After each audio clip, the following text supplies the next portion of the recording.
نحمدہ و نصلی علی رسولہ الکریم۔ کچھ دنوں سے استاد محترم جناب مفتی نجیب اللہ عمر صاحب دامت برکاتہم العالیہ کی جانب سے سلسلہ عبارات اکابر پر گفتگو چل رہی ہے، جس میں مولانا اسماعیل شہید رحمۃ اللہ علیہ کی ایک عبارت یعنی میں بھی مر کر مٹی میں ملنے والا ہوں، اس پر گفتگو ہوئی، جس میں مفتی صاحب نے بڑے محقق اور احسن طریقے کے ذریعے سے اردو لغات کے ذریعے سے مٹی میں ملنے کے معنی سمجھائے، اور اسی طریقے سے اگر یہ بات یہ بھی سمجھائی کہ اگر تمہارے نزدیک یہ جملہ گستاخانہ اور توہین رسالت پر مبنی ہے تو پھر اس طرح کی کچھ عبارات ہم آپ کو دکھاتے ہیں جو تمہارے اکابرین نے بھی اس طرح کے الفاظ استعمال کیے ہیں انبیاء علیہ الصلاۃ والسلام کے متعلق، اور صحابہ کرام نواسے رسول حضرت حسین رضی اللہ عنہ کے متعلق اس طرح کی عبارات تمہارے اکابر نے بھی کہی ہیں۔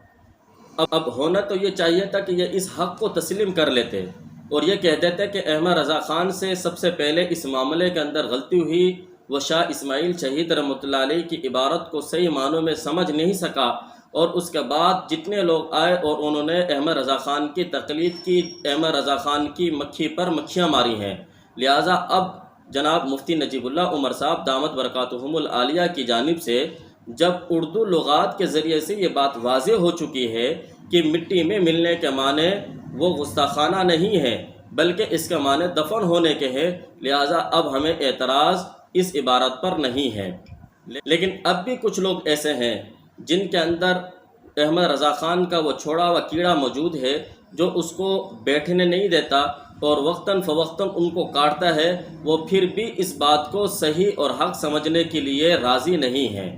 ان میں سے ایک چھوڑا ہوا ان کا شتونگڑا الطاف رضا خانیوں کا بلونگڑا وہ آتا ہے اور آ کر اس پر تبصرہ کرتا ہے، جس کی اپنی علمی حیثیت اور علمی اوقات کو دیکھیں کہ وہ اردو لغات کے محاوروں کو خود سمجھ نہیں سکتا۔ وہ اردو کے مشہور محاورے خزانہ عامرہ کا معنی کرتے ہوئے کیا کہتا ہے، آپ خود ملاحظہ کریں۔ صفحہ نمبر 38 کے اوپر لکھتے ہیں کہ مگر مجھے یہ کہنے میں کوئی مبالغہ محسوس نہیں ہوتا کہ مولانا خود اس 14ویں صدی میں قرن اول کے خزانہ عامرہ کا ایک موتی تھے۔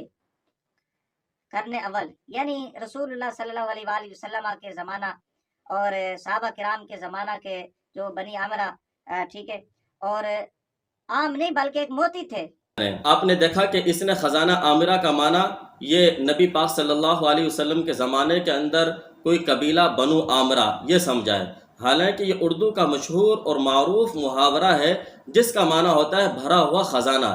اسی طریقے سے پھر جب اس سے یہ غلطی ہوئی کہ اس کو اس کا معنی نہیں آیا تو پھر اس نے بات کو بدلتے ہوئے کہا خزانہ عامرہ کا مطلب عام نہیں وہ خاص تھے، حالانکہ خزانہ عامرہ کا معنی یہ نہیں ہے۔ جس کی علمی حیثیت اتنی ہو کہ وہ اردو محاوروں کو صحیح طریقے سے نہ سمجھ سکتا ہے نہ اس کو سمجھا سکتا ہے، وہ جناب مولانا اسماعیل شہید رحمۃ اللہ علیہ کی عبارت کے اوپر اعتراض کرے گا اور وہ اس کے اندر دیانت کے ساتھ کام لے گا، یہ اس سے ممکن نہیں ہے۔ جس آدمی کے چہرے سے شرک اور بدعت کی نحوست ٹپک رہی ہو، جس نے اپنی آنکھوں کے اندر کفر اور گستاخی کا سرما لگایا ہو، جس کے دماغ کے اندر مردوں کی تیجا، چالیسواں اور برسی کی بریانی کی تہ جمی بھی ہو، جس نے احمد رضا خان کے دجل، کذب اور دھوکے کی گھٹی پی ہو، وہ کیسے حق کو، سچ کو قبول کر سکتا ہے؟ سب سے پہلے مفتی صاحب نے ایک جملہ کہا کہ ہم اردو لغت کے ذریعے سے اس بات کو دیکھتے ہیں کہ مٹی میں ملنا اور ملانا۔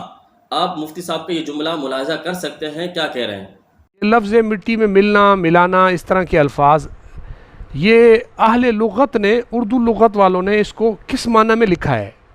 جب آپ اردو لغت کے اندر اس کا معنی دیکھیں گے تو آپ کے سامنے یہ بات بالکل واضح ہو جائے گی کہ یہ اردو زبان کا ایک محاورہ ہے، اور اس کا معنی یہ بنتا ہے کہ کسی شخص کا قبر میں چلے جانا، دفن ہو جانا، اس طرح کے الفاظ، آغوش لحد میں اتر جانا۔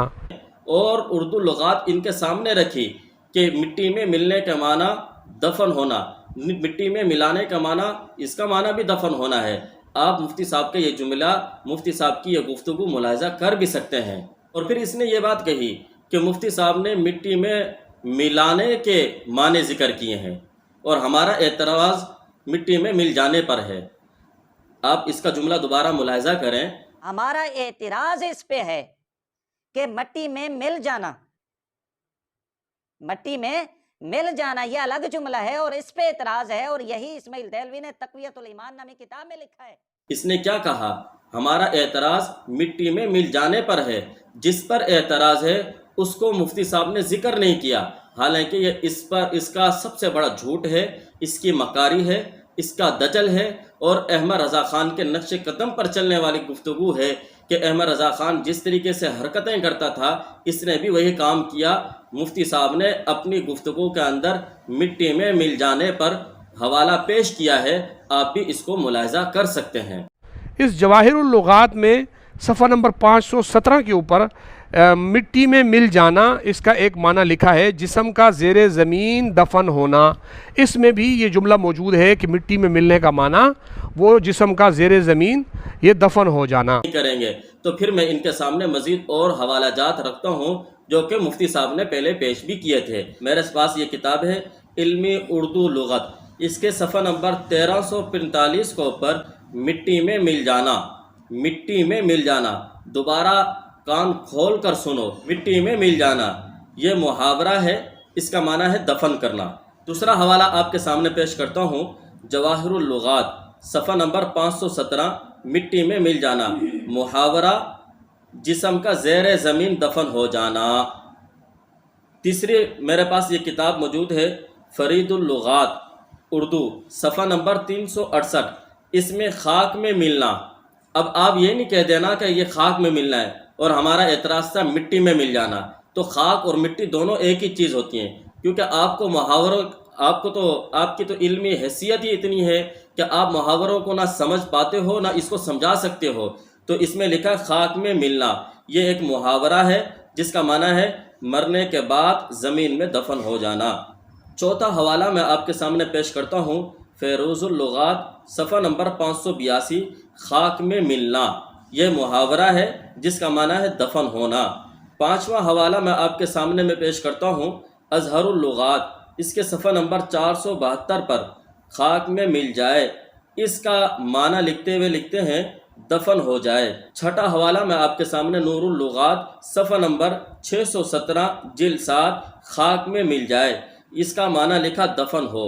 ان 6 حوالوں کے ذریعے سے میں نے آپ کے سامنے یہ بات واضح کر دی، مٹی میں ملنے کے معنی دفن ہونے کے ہیں اور اس میں کسی قسم کی کوئی گستاخی نہیں ہے. یہ تو ہے تحقیقی جواب.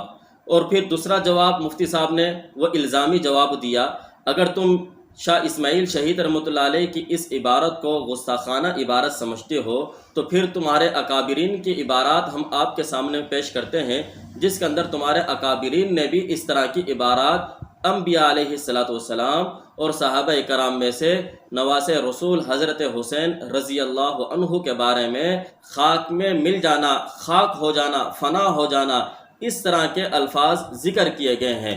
اب اس کا یہ کہنا، تعویل پیش کرنا کہ اللہ اپنے نبی کو کہہ سکتا ہے، نبی اپنے آپ کو کہہ سکتا ہے، لیکن کسی کو یہ حق حاصل نہیں ہے. تو میں یہی سوال آپ سے پوچھتا ہوں، یہ جو ابھی حوالے جات مفتی صاحب نے آپ کے سامنے پڑھے ہیں، یہ کہاں پر اللہ تعالیٰ نے کہے ہیں؟ یا قرآن پاک کی آیتیں ہیں یا آپ کے سامنے پیش کی گئی ہیں، یا حدیث ہیں، یا کوئی حدیث کا جملہ ہے جس میں خود نبی پاک صلی اللہ علیہ وسلم نے اپنے بارے میں اس طرح کے الفاظ استعمال کیے ہیں؟ حالانکہ یہ ساری عبارات ایسی ہی ہیں جیسے کہ شاہ اسماعیل شہید رحمۃ اللہ علیہ نے کہی تھی. آپ اس کا جواب دیں، اس کو گول مول کر کے جان چھڑا نہیں سکتے. اگر شاہ اسماعیل شہید رحمۃ اللہ علیہ کی عبارت گستاخانہ توہین پر مبنی ہے تو پھر یہی اعتراضات آپ اپنے اکابر پر بھی یہی فتوے لگائیں اور ان کو بھی کفر کے دائرے میں کھڑا کریں. اور تیسری بات، خطبات حکیم الاسلام قاری طیب صاحب رحمۃ اللہ علیہ نے یہ بات کہی اس کے اندر کہ انبیاء علیہ السلام مر کر مٹی ہو گئے، یہ نجدیوں کا عقیدہ ہے. تو یہ بات ان کی صحیح ہے، یہ صحیح ہے کہ شاہ صاحب کا یہ عقیدہ نہیں تھا. لہٰذا اگر تمہارے اندر غیرت ہے، حیا ہے، اگر تمہارے اوپر ابھی بھی یہ حق واضح نہیں ہوا تو پھر تم اپنے بارے میں غور کرو. کہیں تم اس آیت کے مصداق تو نہیں بن چکے ہو؟ ختم اللہ علی قلوبہم وعلی سمعہم وعلی ابصارہم غشاوہ.